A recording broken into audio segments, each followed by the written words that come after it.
Hello, welcome to uh, Libra Philippines. Reading ito for Libra. So, ang ating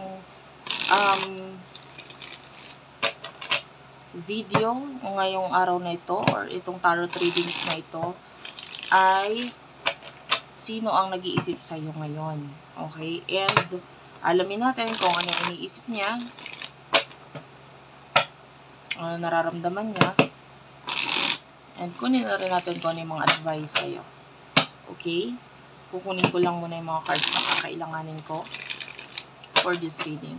Sa mga hindi pa nakaka-subscribe, subscribe na lang, pahit na notification bell, pa-comment sa baba. Sobrang ma-appreciate ko yung comment niyo guys ha. Maraming salamat. At saka yung like dito sa video. And, ayan. Pa-follow na lang din ako sa TikTok. Unicorn Princess Tarot. Start your reading. For the signs of Libra. Sino tong person na nag-iisip kay Libra?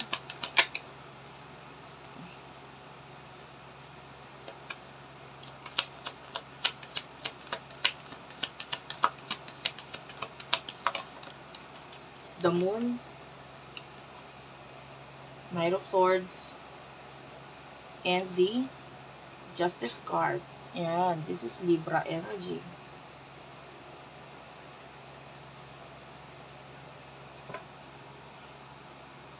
Pisces with the Moon, and Gemini, Libra, Aquarius with the Knight of Swords. Ano yung iniisip niya patungkol sa'yo?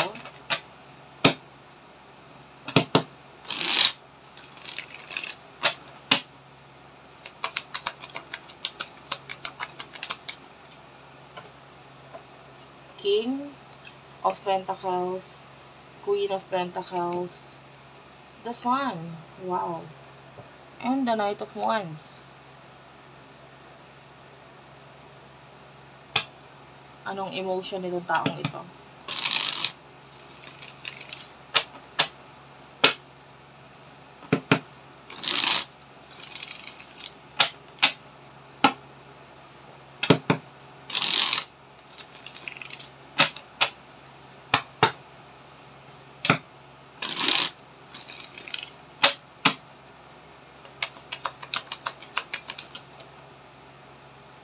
Yan tayo nakita. Six of Cups, Page of Pentacles, the Judgment, the Three of Wands, Five of Wands, and the Six of Pentacles.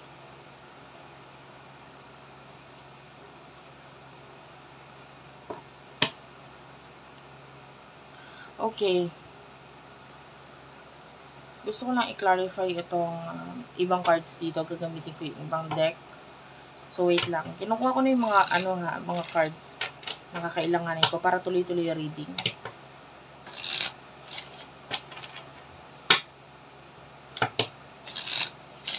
What's with the King of Pentacles and the Queen of Pentacles? You do have your separation. Clarify the Knight of Wands. You have your the Axe. What's with the Five of Wands?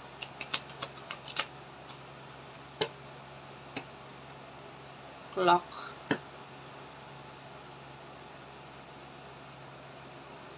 Nakakamoy ako ng alak, I don't know if umiinom ka ba habang nakikinig, or yung iba may hangover pa habang nakikinig. But this could be a reading. Pwede rin namang hindi ka nakaka-relate doon sa sinabi ko na yun. Okay lang. Okay. The Moon, Knight of Swords, and the Justice card. I feel like itong person na ito is someone na nakakita tayo ng karmic connection or karmic relationship. Diba? Parang hindi mo siya pwedeng pagkatiwalaan eh.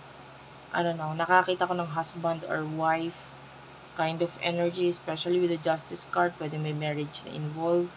So, this could be an ex. Yung iba naman, pwedeng hindi naman mag-asawa, pero pwedeng nag-live-in lang or nagkaroon ng matagal na relasyon.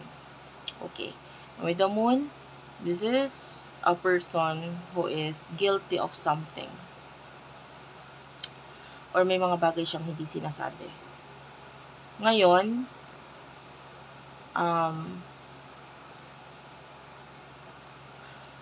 kung ano yung iniisip niya sa'yo,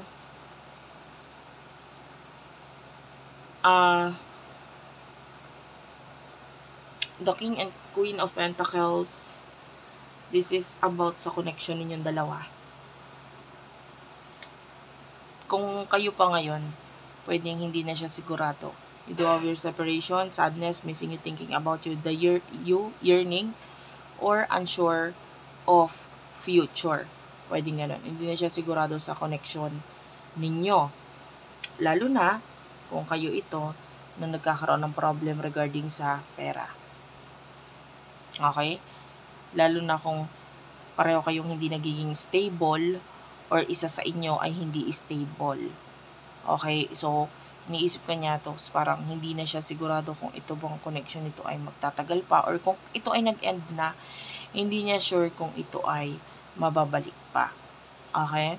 Lalo na sinang-ayunan niya ng acts dito, breakup, separation, stop the pattern, silent treatment, and abandonment.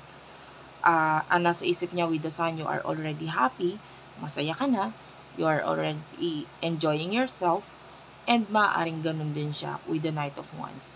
So, mas naging healthy pa para sa inyong dalawa yung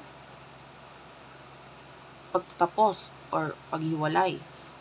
Mas magiging mas healthy pa yon dahil mas mahahanap niya yung kaligayahan, kasayahan dahil dito. And now,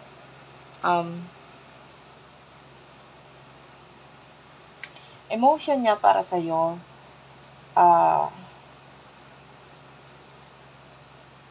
I feel like may gusto siyang ibigay. It could be anything. It could be something na i-provide para matahimik ka lang. Kasi you are too loud para sa taong to. Or maybe, kung hindi man you're too loud, yung mga sinasabi mo, diba? Pwedeng tumatatak yan sa isipan niya, sa puso niya. Na parang itong sinabi mo, oo na, gusto ko ibigay naman talaga yan. Parang ganon. Yung mga kailangan mo, yung mga gusto mo, para lang matahimik ka na, para lang tumigil ka na.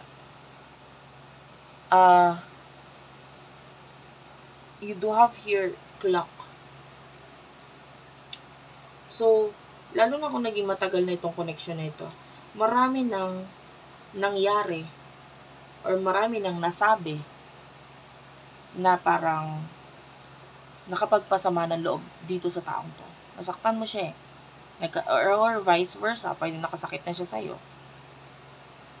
Ngayon, nakita na tayo din ng quarrel, pag-aaway. The Three of Wands, some of you, lalo na kung nagkakalayo na or wala na kayo nito person na ito, namimiss ka niya, but you're already far away. No? Malayo ka na. Or mahirap nang ibalik yung layo ng loob mo sa kanya. Parang ganon. And so, may mga times na namimiss ka nitong person na to. The Six of Pentacles, nakakaramdam ako dito ng awa. So, pwedeng itong taong to naaawa siya sa'yo. Or naaawa. Yung iba, vice versa, pwedeng ikaw ang naaawa sa kanya.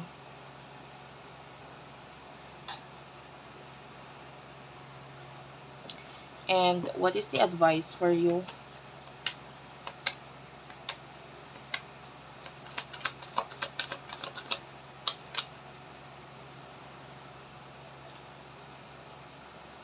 You do have the Page of Swords, King of Wands, Seven of Wands, Page of Wands, Eight of Pentacles, Two of Cups, and the Page of Cups.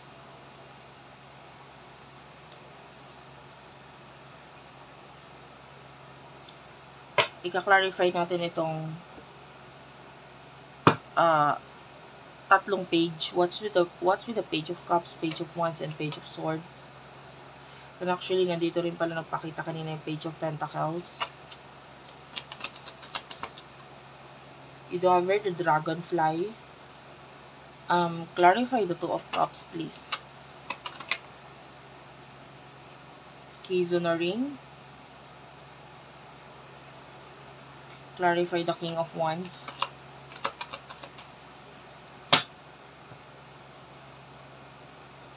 Kisses and Indulgence. So, yung advice para sa'yo ay, you know, the pages here is coming from a young energy, mga bata. Or, dahil tatlong page yung pakita, this could be 3 to 4 children, yung mga anak, pwedeng ang mga anak na apektado or what. Or if not, kung wala namang anak na involved, kung sabihin, hindi naman, wala naman kami anak or what, or itong ex na ito ay hindi naman dumating sa point na naging mag-asawa kami talaga. Excuse me, sorry about that. Anyway, this could mean na kung itong person na ito ay immature because the pages are immature energy. So, kung siya ito, nakadeal mo at alam mo sa sarili mo, immature siya, kailangan mo nang mag-heal from that. Diba? Parang ikaw lang din yung mai-stress eh. Para kang may kausap na bata. Diba? Tapos, yung bata may ginawang mali. Kahit ipaintindi mo dun sa batang yun yung mali, lalo na ang energy is like batang toddler pa or wala pa sa toddler. Yung bata pa lang talaga nagsisimulang gumapang. Kahit sabihin mo, wag mong hawakan yan, ganto ganyan, hindi niya yun maiintindihan. Bagkos, mas gagawin niya pa rin yung gusto niyang gawain. Yung nafe-feel niyang gawain. Kasi immature nga eh. No? And,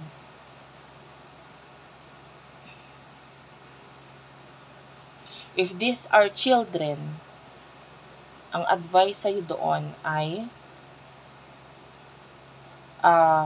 you need to adopt or kailangan nilang masanay or ma-adopt itong mga changes na ito. You have the Dragonfly na nag-clarify doon sa tatlong Page of Cups dito. Be light-hearted, finding out things coming to light, adapt, change, heal. So, kailangan din nila mag-heal eh. Pero, you know, growing up sa something na toxic, like toxic family, toxic parents, mas magandang mag-grow up na maging masaya sila dahil wala yung mga toxicity na yon. You know? And it's like,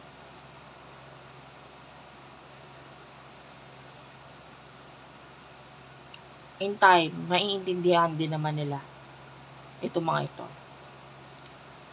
You do have the King of Wands. So, kung ikaw ito na kailangan magbigay, because you do have responsibility, gawin mo yun, of course. Gawin mo yung responsibility mo, magbigay ka. Halimbawa, ikaw yung nang iwan, may mga anak kayo na iwan, of course, you need to give yung pangangailangan or yung parte ng mga anak na ito. And the Seven of Wands is here.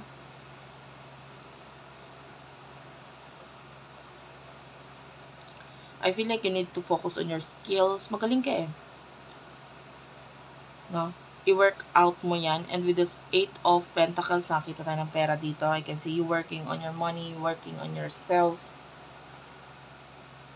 Mag-focus ka lang dyan. Mag-focus ka sa ginagawa mo. Never mind ito mga nagpapagulo. or ito magulong connection or relasyon, ito, just forget about it. Nakita tayo ng komunikasyon with other options. So, may mga option dito for you. Kung hindi pa nangyayari yun, wala pang dumadating, there's options na paparating. Mga new person. I can even see one night stand. No? Two of Cups. And the possibility ng another relationship na magiging mas okay or mas maganda sa'yo. There's a lot of love here. Falling in love. Giving and receiving affection. And there's unconditional love dito. Kailangan mo lang makipag-communicate dito sa taong ito na sabihin na nating bago or options. And overall, ang pinaka-advice sa'yo is the self-indulgence, which is focus on yourself, self-worth, time to heal, shadow work, and self-appreciation. Huwag mo nang pag-focusan yung mga nawala sa'yo. Mag-focus ka sa kung ano yung mga meron ka, kagalingan mo, talents mo, skills mo, ilabas mo lahat yun. And then, hayaan mo lang na mag-glow ka. Okay? And regarding dito sa past na ito, kung ano man yung mga nalaman mo with the dragonfly, kung ano man yung mga hindi magandang nangyari sa inyo, you do have your heart with the key, okay lang yon. Dapat lang talaga mangyari yon para mas matuto ka sa buhay na ito, and also at the same time, para mas ma-welcome mo yung new love or the one for you. Okay? Ibig sabihin, dumating itong taong ito, pero maaaring may mas better talaga para sa'yo. And yun na lang yung pagtuunan mo ng pansin rather than this past person. Thank you for watching, guys. I love you all. Please do like and subscribe to our channel. Unicorn Princess Tarot, Madam P TV, Virgo Philippines, Tapit Hapon TV, Water Sign Philippines, Madam P Vlogs. I love you all. Thank you for watching. And bye-bye.